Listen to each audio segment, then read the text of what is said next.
Hello students, आज हम पढ़ेंगे कॉमन एमीटर कनेक्शन के बारे में, जिसे सीई कॉन्फ़िगरेशन के नाम से भी जाना जाता है। So I hope you are ready with your pen and paper. So without wasting much time, let us start this video. तो सबसे पहले हम कॉमन एमीटर कनेक्शन बनाना सीखेंगे। तो ये करने के लिए सबसे पहले हम एक ट्रांजिस्टर का सिंबल बना देते हैं। ऐसा सर्कल बनाते थे, यहाँ स्ट्रेट लाइन, ये दो स्लैंटिंग लाइन बना देते थे। यहाँ पे एक बेस का कनेक्शन दे देते थे, यहाँ पे एक कलेक्टर कनेक्ट करते थे, यहाँ पे ये हमारा हो गया एमीटर। ठीक है, और यहाँ पे हम क्या लिखते थे, एन पी एन ट्रांजिस्टर। और करंट का डायरेक्शन कहां से कहां होता था, पी से लेके एन की साइड, ए मीटर की साइड। ठीक है, अच्छा, सिंबल बनाने के बाद हम नाम पढ़ेंगे क्या है, कॉमन ए मीटर। यानी ए मीटर जो है वो कॉमन है, तो ए मीटर को हम ऐसे कुछ कॉमन कर देते हैं। ये हमारा हो गया कॉमन ए मीटर।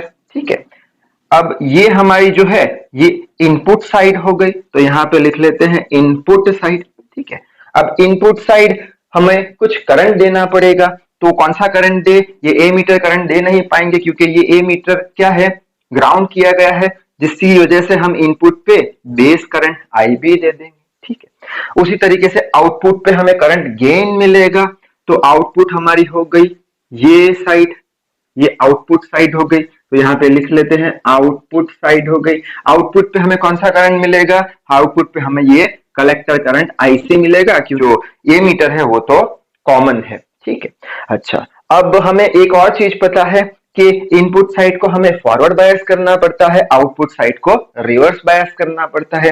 अब बायस करने के लिए बैटरी कनेक्ट करनी पड़ेगी, तो यहाँ पे हम क्या करेंगे, एक बैटरी लगाएंगे जिससे करके इनपुट साइड हमारी फॉरवर्ड बायस हो जाए, और यहाँ पे एक बैटरी लगाएंगे आउटपुट साइड पे जिससे करके आउटपुट साइड हमारी रिवर्स बायस हो जाए। ठीक है, अच्छा, फॉरवर्ड बायस करने के लिए एक बैटरी लगा दी कुछ ऐसे। ठीक है, अब बैटरी फॉरवर्ड बायस यानी करेक्ट कनेक्शन यानी क्या, ये पॉजिटिव टाइप यानी पॉजिटिव टर्मिनल की बैटरी से कनेक्ट करो, ये नेगेटिव टाइप यानी नेगेटिव टर्मिनल की बैटरी से कनेक्ट करो, और जो बैटरी हम लेंगे वो बैटरी का नाम दे देंगे VBB, क्योंकि ये VBB जो है बैटरी वो IB करंट इनपुट में दे रही है। ठीक है, यानी ये प्लस से यहां गया, यानी ये आ गया हमारा IB। अच्छा, अब यहाँ पे IB आया तो ये करंट फ्लो होके यहाँ आएगा, यानी कि ये हमारा हो जाएगा एमीटर करंट IE। अच्छा, अब आउटपुट साइड की बात करते हैं, तो आउटपुट साइड में रिवर्स बायस यानी बैटरी से कनेक्ट करना पड़ेगा, तो यहाँ कहाँ पे बैटरी लगा देते हैं। कैसा रिवर्स बायस यानी रॉन्ग कनेक्शन यानी ये नेगेटिव टाइप है, उसे पॉजिटिव टाइप से कनेक्ट कर देंगे और ये नेगेटिव टर्मिनल हो जाएगा।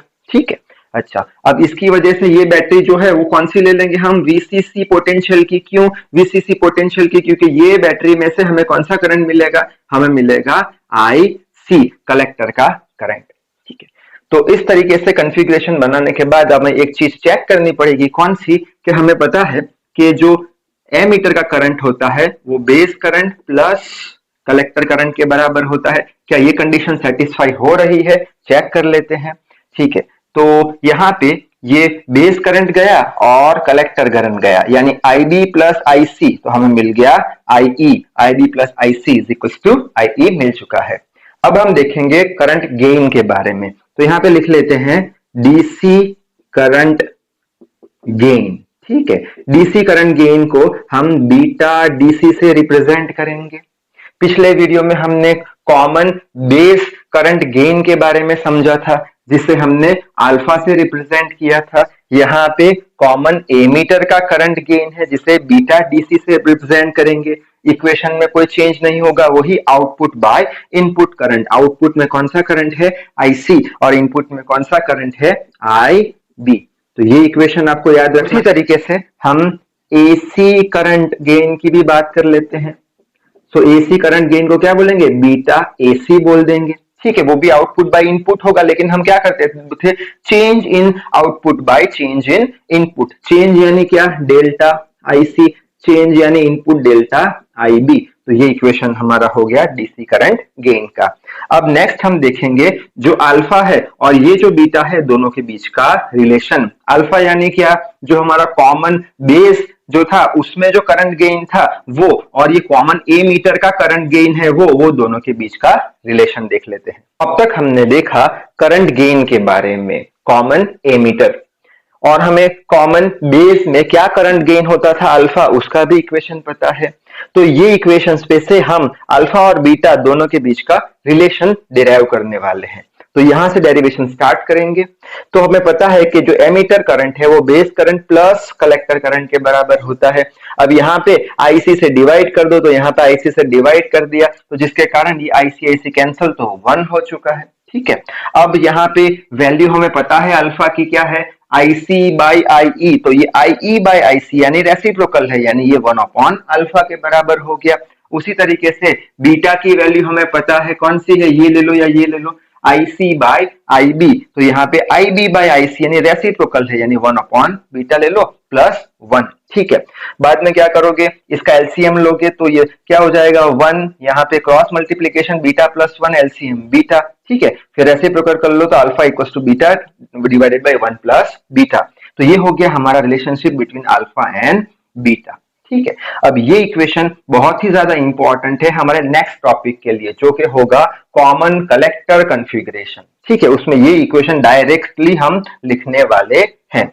तो ये हो गया relationship alpha and beta in terms of alpha हुआ। अब in terms of beta find करना है तो कुछ नहीं, क्रॉस मल्टीप्लीकेशन करेंगे, तो ये यहां पे जाएगा, यानी क्या हो जाएगा, ये 1 plus beta into alpha, 1 plus beta into alpha, और बीटा रह गया, काउंट्स को ओपन करेंगे, alpha plus alpha beta equals to beta, alpha को ये साइड ले लिया, ये बीटा माइनस ये साइड ले लेंगे, बीटा कॉमन निकाल देंगे, 1 माइनस अल्फा बीटा के फॉर्म में चाहिए तो बीटा को सब्जेक्ट बनाएंगे, तो beta equals to alpha divide by 1 minus alpha. तो ये हो गया हमारा relationship between alpha and beta in form of beta. तो एग्जाम में आपको यहां तक लिख के आना है। तो इस वीडियो में बस इतना ही। नेक्स्ट वीडियो में हम देखेंगे कॉमन कलेक्टर कॉन्फ़िगरेशन के बारे में। So till then read hard, work hard, thank you very much.